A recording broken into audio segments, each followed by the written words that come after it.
पवित्र बाइबिल उत्पत्ति अध्याय 42। अकाल, अपराध बोध और भाइयों की परीक्षा। कनान देश में भयंकर अकाल पड़ा हुआ था। खेत सूख चुके थे, अन्न के भंडार खाली हो रहे थे और लोगों के सामने भूख से मरने का संकट खड़ा था। उसी समय याकूब को समाचार मिला कि मिस्र में अन्न उपलब्ध है। उसने अपने पुत्रों से कहा, तुम एक दूसरे का मुंह क्यों देख रहे हो?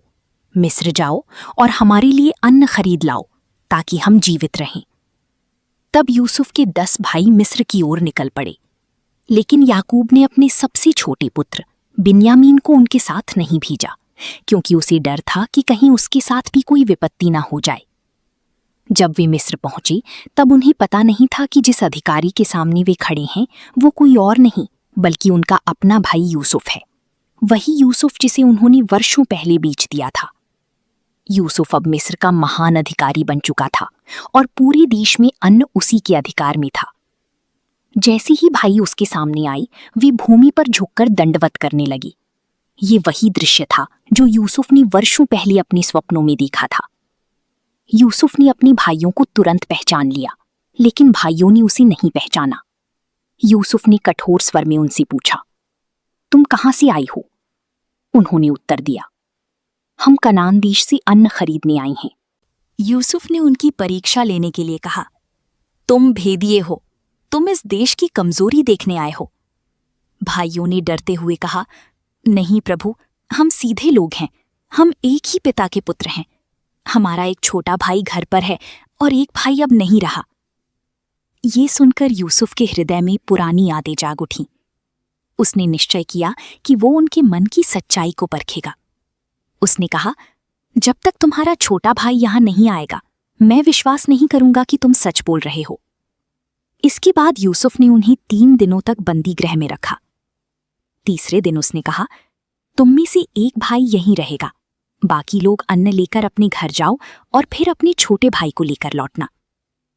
तब भाइयों के मन में वर्षों पुराना अपराध जाग उठा। वे आपस में कहने लगे, निश्चय हम अपने भाई यूसुफ के विषय में दोषी हैं। जब वो हमसे विनती कर रहा था तब भी हमने उसकी नहीं सुनी। इसी कारण आज ये संकट हम पर आया है। रूबेन ने कहा, मैंने पहले ही कहा था कि उस लड़के के विरुद्ध पाप मत करो, लेकिन तुमने मेरी बात नहीं मानी। उन्हें ये पता नहीं था कि यूसुफ उनकी सारी बातें समझ रहा है, क्योंकि वो दुभाषिए के द्वारा उनसे बात कर रहा था। अपने भाइयों की बातें सुनकर यूसुफ का हृदय भर आया। वो उनसे दूर जाकर रोने लगा। कुछ देर बाद वो वापस आया और उसने शिमोन को बंदी बनाकर रख लिया। फिर यूसुफ ने अपने सेवकों को आदेश दिया कि भाइयों के बोरे अन्न से भर दिए जाएं, लेकिन उसने गुप्त रूप से उनका रुपया भी उन्हीं के बोरों में वापस रखवा दिया और यात्रा के लिए भोजन भी दिलवाया। जब भाई लौटते समय एक सराय में रुके और बोरा खोला, तब उन्होंने देखा कि रुपया वापस बोरे में रखा हुआ है। ये देखकर वे भय से कांप उठी और बोली, परमेश्वर ने हमारे साथ ये क्या किया है? कनान पहुंचकर उन्होंने अपने पिता याकूब को सारी बातें बताईं।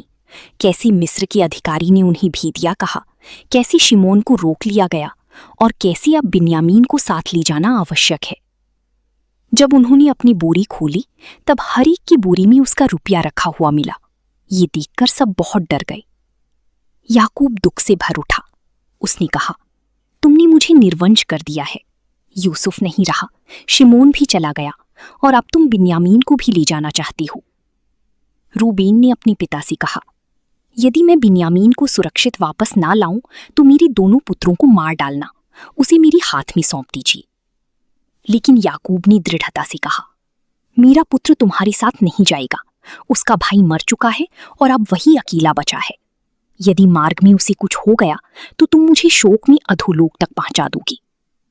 इस प्रकार अकाल के बीच एक परिवार का पुराना पाप फिर सामने आने लगा। भाइयों का अपराध बोध जाग उठा। यूसुफ का हृदय टूट रहा था और परमेश्वर धीरे धीरे अपने महान उद्देश्य को पूरा कर रहा था। तो कमेंट में लिख के बताओ आपको कहानी कैसी लगी और मेरे चैनल को सब्सक्राइब और लाइक करें। Thank you for watching videos.